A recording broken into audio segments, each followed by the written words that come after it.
I am Andrew Ryan, and I'm here to ask you a question. Is a man not entitled to the sweat of his brow? No, says the man in Washington, it belongs to the poor. No, says the man in the Vatican, it belongs to God. BioShock is one of the first video games I played as a teenager that got me to think critically about, well, many things, but namely morality. While other games certainly got very close, a lot of the experiences I had at that age were hiding behind a wall of fantasy worlds and magic. An easy buffer for my adolescent brain to kind of log the themes away as just for fun. BioShock, however, felt very real, very much rooted in my world. I was met with themes, music, ideas, etc. that were immediate and familiar. But hey, this is the Villainpedia series, so I think it's fitting that the greatest vehicle for BioShock's themes and commentary is Andrew Ryan. Good evening, my friends. I hope you are enjoying your New Year's Eve celebration. It has been a year of trials for us all.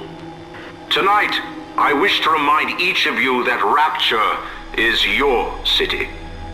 It was your strength of will that brought you here, and with that strength, you shall rebuild.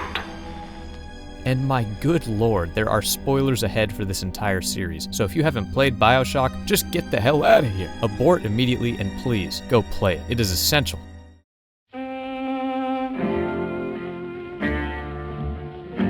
Andrew Ryan is a character of truly epic proportions, a man with extreme philosophies on both government and economics that led him down a path of tyranny and blood, a character who believed himself to be something of a god, a mogul, the lord of a utopia, and visionary for the future of the human experience.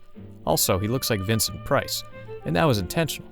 So what is his deal? Why did he build a metropolis underwater? What are those personal philosophies we're kind of talking about here? And what is his connection to the real-life author Ayn Rand and her works? Well, strap in, everyone, because this is one of the coolest video game villains ever, in my opinion, and this should be a very fun one. Make sure, though, to like the video down below if you do like it, and hey, subscribe for more videos that are just like this. So, how about we start at the beginning? Before the events of the game, before Rapture, this incredible city under the ocean surface was built, Andrew Ryan was born in a small village near Minsk. This was within the then Russian Empire, to a Jewish and Belarusian family. As a little kid, right around the events of the First World War, Andrew Ryan got a front row seat to the Russian Revolution. During the conflict that saw the Bolsheviks gain power, Ryan's family business was destroyed and 2 close family members killed by the Bolshevik Red Guard. Definitely a series of events that left a dramatic impression on little Andy. As his father took him and fled to Constantinople, Andrew reflected on the lessons learned from seeing this kind of brutality at the hands of this new communist ideology. It seemed to him that the great men of the world, the makers, the builders, would be the ones who took what they wanted, built on blood, sweat, and tears, flipping the bird to anyone who wanted to split the pie or regulate how one would find success, peace, or happiness. Anytime parasites, as he put it, but he's talking about communists, gained control of things, the world would suffer. These anti-communist feelings also largely came from his daddy, and the family soon together relocated to the United States to find a safe haven of opportunity and hopefully no communists. This is where Ryan would grow into a man and eventually a business tycoon.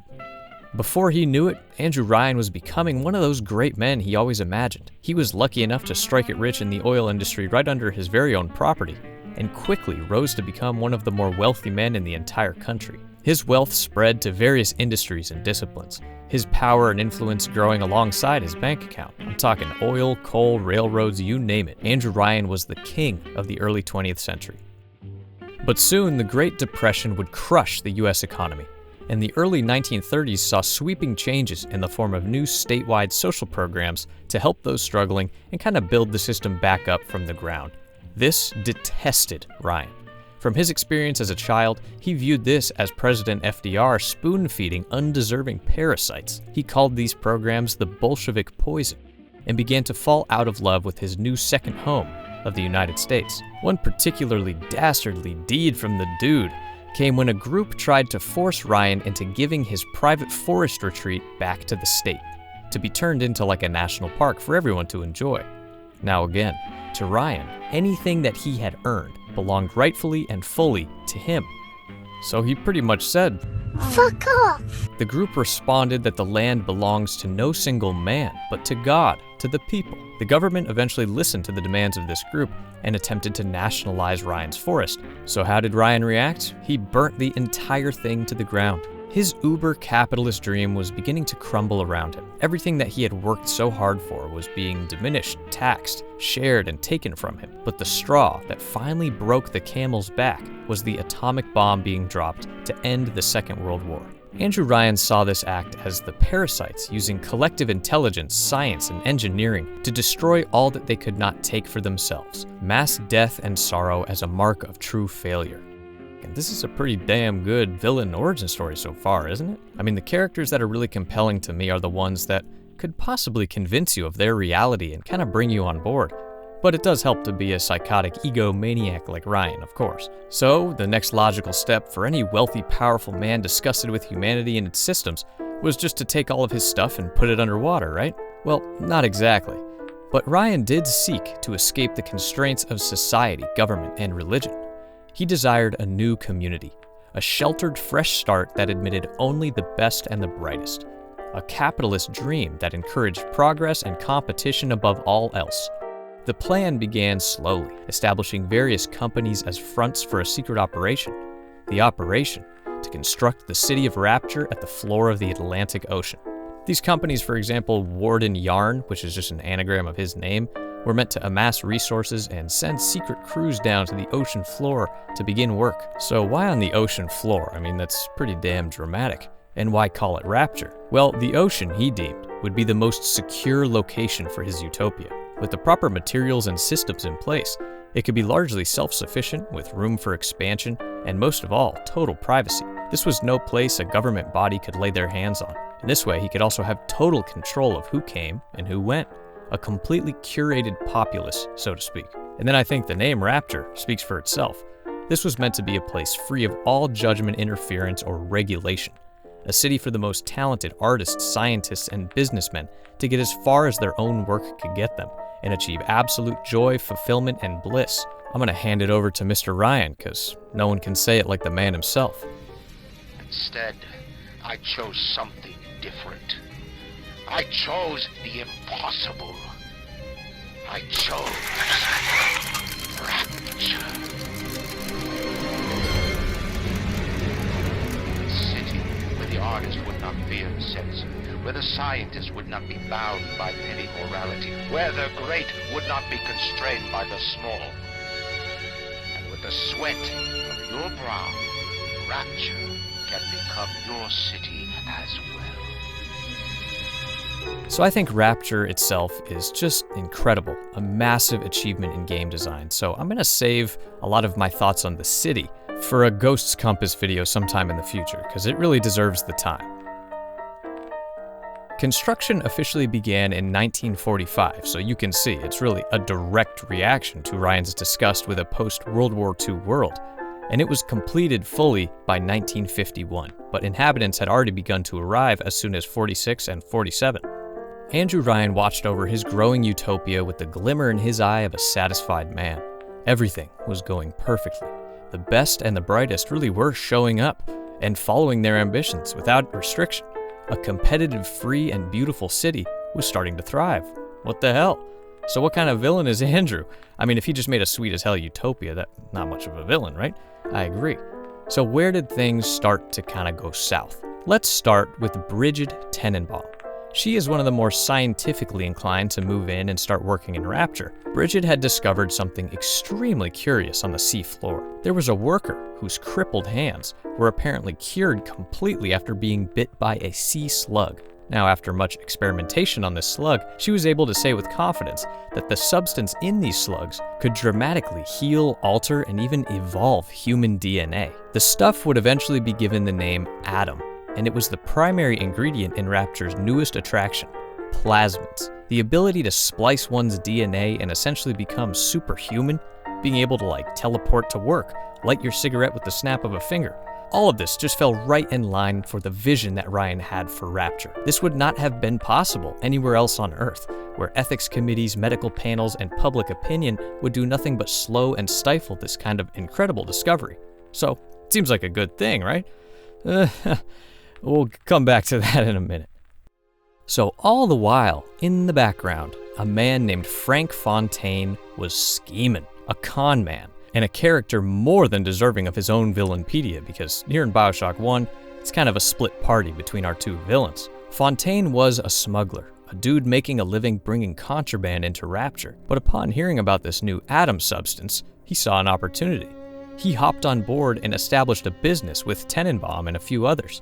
It came to be known as Fontaine Futuristics, and it had a crazy rise to power within Rapture. Now, I'm not going to go super in-depth on Fontaine here. As I said, I definitely want to make a Villainpedia for him, so I'm just going to keep it as simple as possible. He became a serious contender with Ryan for power within the city, and Ryan felt thoroughly intimidated. Fontaine's rise came with some new philosophies that didn't necessarily gel well with Ryan's, namely things like Fontaine's Center for the Poor. I don't think I need to tell you what Andrew Ryan probably thought of that.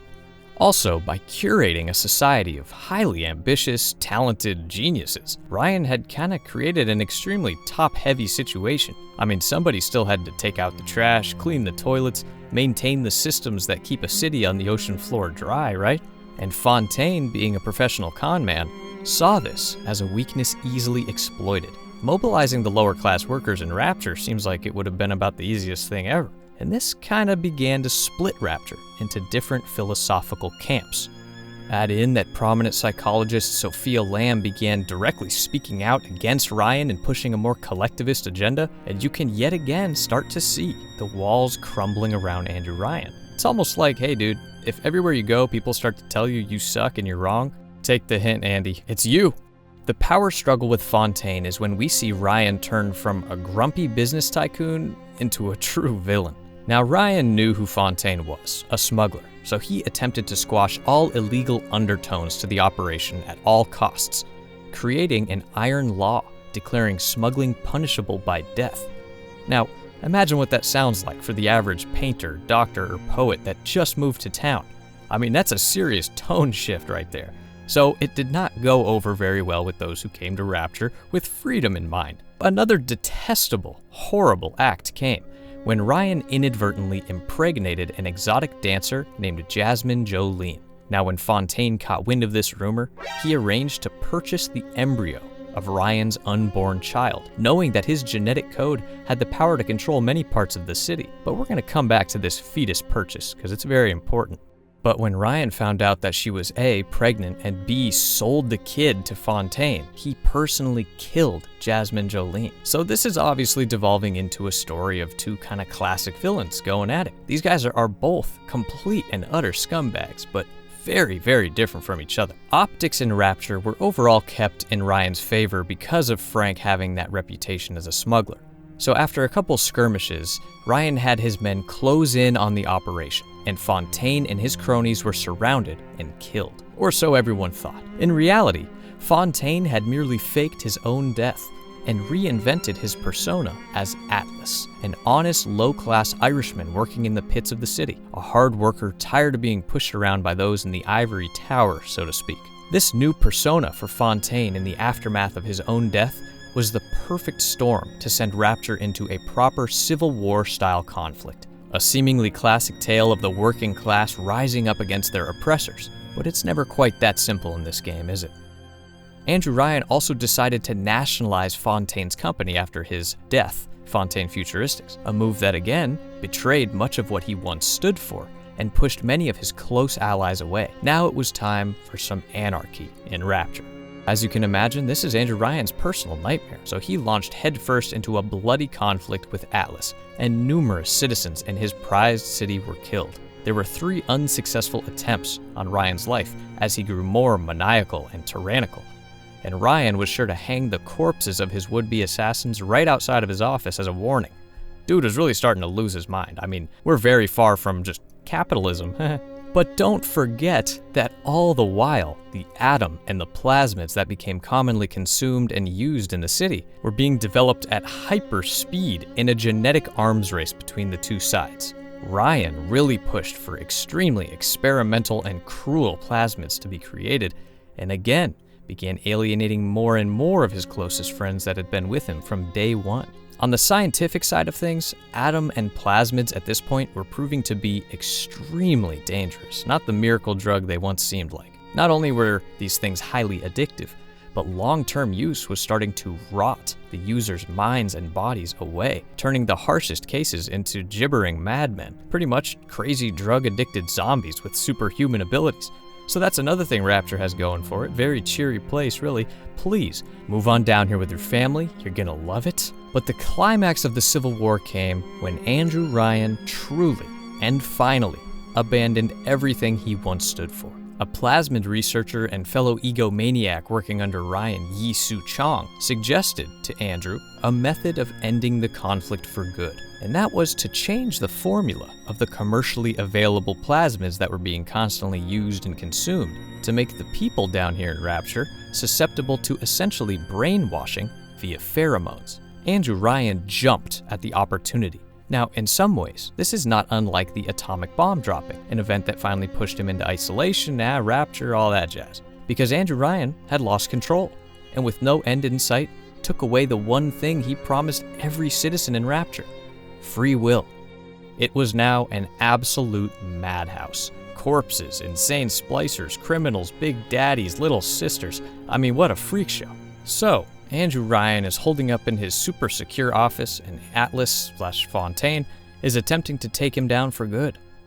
And this right here, that's where the game actually takes place. Now, that's a lot of backstory, and there's a ton that I kind of glossed over, but I think it's a good primer anyway to just be able to talk about Ryan and his role as a villain within the confines of the original BioShock. So let's dive in, let's dissect the evil. Andrew Ryan is a classic villain, one who believes so wholly in their vision of the world that he's willing to do anything to get there, even if that means spilling some blood and betraying his very own ideals. So what are his ideals? Well, first off, I think Andrew Ryan is often overly associated with capitalism by fans. Now sure, his character and the vision for Rapture definitely began in the realm of unregulated capitalism. But now let's get into the real-life influence for this character, Ayn Rand. Ayn Rand was a polarizing figure in her time, and still is to this day. She was a writer and philosopher in the early 20th century, and her childhood growing up in Russia, then relocating to the US, is the direct influence for all of Andrew Ryan's backstory. Also, look at his name, it's just kind of hers, but flipped around a little bit. Also, just take a look at her two most popular books, The Fountainhead and Atlas Shrugged. So it's obvious, to me anyway, that Rand is pretty much solely responsible for this game even existing. So thanks for that, champ. But Rand's writings establish her personal philosophy, known as objectivism. This is a whole other thing in itself, but a core tenet to her system is one rooted in rational egoism, that the moral purpose of one's life and existence is personal happiness and fulfillment at all costs. This is an idea that has closely been attached to laissez-faire capitalism. Obviously, we see Andrew Ryan more than embody this, and the relationship between individualism and capitalism is something that has been talked about for generations. But Andrew Ryan, in this fictional universe, thankfully, is an example of this life experience, these philosophies, being put into the pressure cooker of Rapture in their completely unregulated and raw form, so of course, disaster follows. Literally all of BioShock 1 is in some form lifted from Rand's works. I mean, Galt's Gulch is a haven for engineers and makers in Atlas Shrugged who are tired of the socialist systems taking away their hard-earned cash money, very similar to Ryan's vision for Rapture. Now, I'm not here to tell you that this is right and this is wrong. I don't care at all. I am solely interested in how this kind of thing results in video game villainy, and the core beliefs of objectivism, whether you like it or not, make for the beginnings of a very good villain. You cannot deny that regardless of your personal opinions. So, should BioShock and Andrew Ryan be taken to be representative of Rand's philosophies being inherently flawed? Or is Andrew Ryan twisting these philosophies and turning them into a different beast altogether? I personally would be inclined to say that the latter is a little closer to what we have here. Now, I'm definitely no Ayn Rand expert, so if you are, please yell at me in the comments, but take one look at her Wikipedia page, and I think you would find it kind of obvious that she would think Andrew Ryan is a clown. And there are so many thoughts on topics like this. I mean, nothing I'm saying here is original. Think of how many high school students have written capitalism papers on BioShock. Probably hundreds of thousands. The takeaway is not simply that capitalism bad or objectivism bad. Though you can make, very compelling arguments for that. It's more to me that Andrew Ryan bad. He's a twisted man who takes these ideals to their furthest point of abstraction. He's a hypocrite, a cruel bastard. He's so selfish, so scared of things being taken away from him, that he eventually betrays all of what he apparently stood for. I think all these isms are just ways that we as consumers can try to understand and label things. And especially BioShock, with all of its Ayn Rand influence. I mean, she's like the queen of isms. But I think there's also kind of a base here that gets ignored, and that's that the dude is just an asshole too. That's why he's the villain. But enough of all of these isms. Let's get to what Andrew is doing here in the game during gameplay. So the Andrew Ryan we see is at the end of the gangplank, so to speak. His utopia is completely lost. Atom addiction, civil war, bloodshed, you name it, things ain't going so well. But he's still kind of holding on. He calls you up and talks shit to you constantly. So tell me, friend, which one of the bitches said to you? The KGB wolf or the CIA jackal? Here's the news. Rapture isn't some sunken ship for you to plunder. And Andrew Ryan isn't a giddy socialite who can be slapped around by government muscle. And with that, farewell, or das Vodania, And even now, with the current state of things, Ryan is delusional to the point of thinking that his city can rebound, that this is not yet the end. Yeah, I got news for you, dude. Ryan is a unique video game villain. His work as a bad guy has largely been done once you show up. It was his actions that led to the entirety of the hostile environment you find yourself in now. And through the exploration of the game world, coming across various audio tapes of Ryan's and other characters, the full picture is painted on just how twisted this guy really was. Julie, we made a business deal, you and I, did we not? Money changed hands. Let me read to you from the agreement. Section 3, subsection 4. Mr. Ryan. Ryan Industries maintains exclusive rights to the creation, use, and exploitation of the Lazarus Vector. Ownership is civilization. Wait! No! Please! Without it, we're back in the swamp. Mr. Ryan!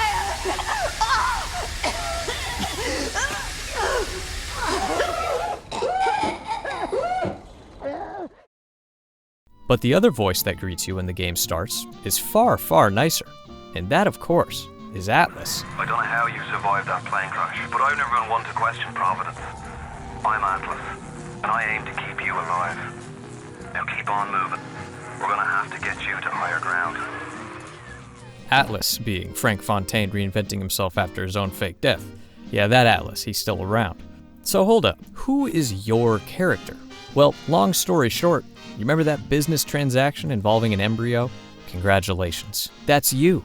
You're that embryo. So yes, correct. Your dad is the very same Andrew Ryan, and he killed your mother, who was an exotic dancer. Not such a stable upbringing, I'm sorry to say. This is one of the truly brilliant things about BioShock's story, which of course you don't know until the dramatic reveal late in the game. You are a weapon, the final weapon in the war between Fontaine and Ryan. The weapon that will finally end things for good. Through the use of mind control and the trigger phrase, "Would you kindly," Frank, as Atlas, is able to carve a path through Rapture by your hand. Would you kindly leg it over to the sphere and get on down to Hephaestus? Now would you kindly head to Ryan's office and kill the son of a bitch? Ryan takes a long time to puzzle things together and get a grasp on who you are, but eventually he does get it. This is made clear by the scribbles on the walls and attempts to communicate what is happening to you as you get closer and closer to his office towards the end of the game. And at last, it is time to meet this beast, face to face. So just enjoy this cutscene. I mean, it's incredible. The assassin has overcome my final defense, and now he's come to murder me. In the end, what separates a man from a slave? Money? Power? No. A man chooses. A slave obeys. You think you have memories. A farm. A family, an airplane, a crash, and then this place was Was there really a family? Did that airplane crash? Or was it hijacked? Forced down. Forced down by something less than a man, something bred to sleepwalk through life until they are activated by a simple phrase spoken by their kindly master. Was a man sent to kill, or a slave? A man chooses. A slave obeys. Come in.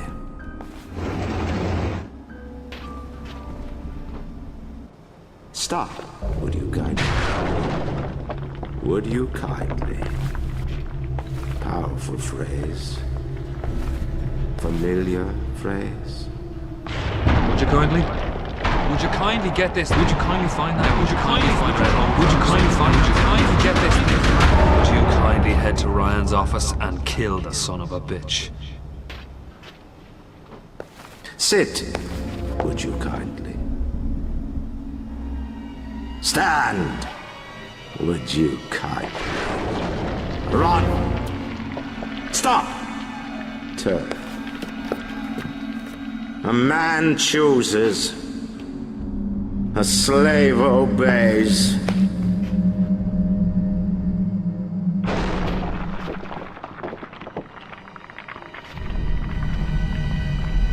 Kill!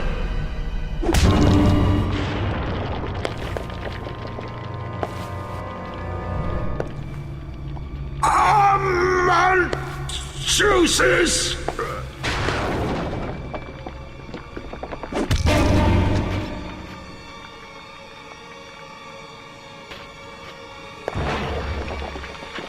A slave obeys!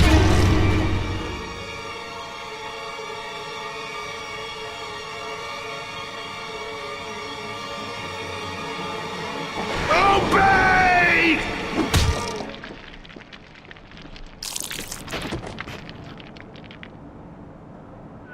Hurry now!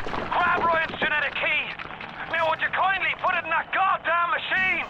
Just absolutely chilling. Incredible writing, performance, presentation, everything. In his final moments, as his castle is finally crumbling, he knows this is the end.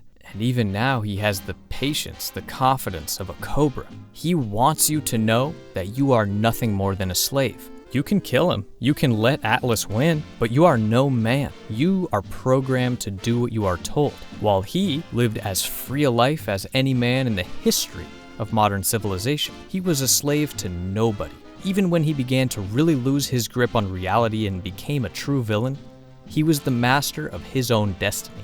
This is obviously the final element remaining in Ryan's brain, and to say he has one of the best villain deaths in any video game would be an understatement. It's just so gangsta. From here, the events of the game continue, and with such a big twist of your character's origin revealed, there is some business to handle, but that is a story for another time. In this series, we have seen all sorts of villains, gods, fools, fallen heroes, but Andrew Ryan is a completely different beast to me. His story is linked so closely to our real-world history. I mean, in many ways, he's kind of what could have happened to men like Jay Gould, J.P. Morgan, Andrew Carnegie, John D. Rockefeller, Henry Ford, and so on. I mean, growing up in the United States and living here now as an adult, I could see someone like Jeff Bezos just fucking around and turning into a supervillain at the drop of a hat if he was pissed off enough. It's a classic trope from like old age comic books, Lex Luthor type thing. Millionaire tycoon who kind of moonlights as a big bad guy. But I just think this is the most plausible and stylish depiction of that archetype in any video game to date. Andrew Ryan's legacy is one of epic levels of grandeur and egotistical insanity. His hatred for communism and the abuses he and his people suffered under its fist early in his life was a ghost that he simply could not shake. In the US, his immense wealth gave him the gravitas of a demigod, feeling like he had conquered his fears in a land of opportunity. But when that proved to be imperfect, he saw fit to create a situation where he would hold total power over his destiny and, in turn, the destiny of others just like him. It's such a cliched quote, so I want to read the full context around the quote as I find it to be extremely relevant here. Power tends to corrupt. and absolute power corrupts absolutely. Great men are almost always bad men, even when they exercise influence and not authority. Still more when you superadd the tendency of the certainty of corruption by authority. There is no worse heresy than that the office sanctifies the holder of it. Lord Acton, baby. So that is Andrew Ryan. What an absolute dirtbag, huh? Fantastic. Thank you everybody so much for watching and or listening to the end. Another villain in the books. Make sure you join the community Discord, visit the Ghost Charm merch shop, and come back for the next one. I really do appreciate you all. Shout out to the patrons, and I'll see you soon. Until next time. Peace.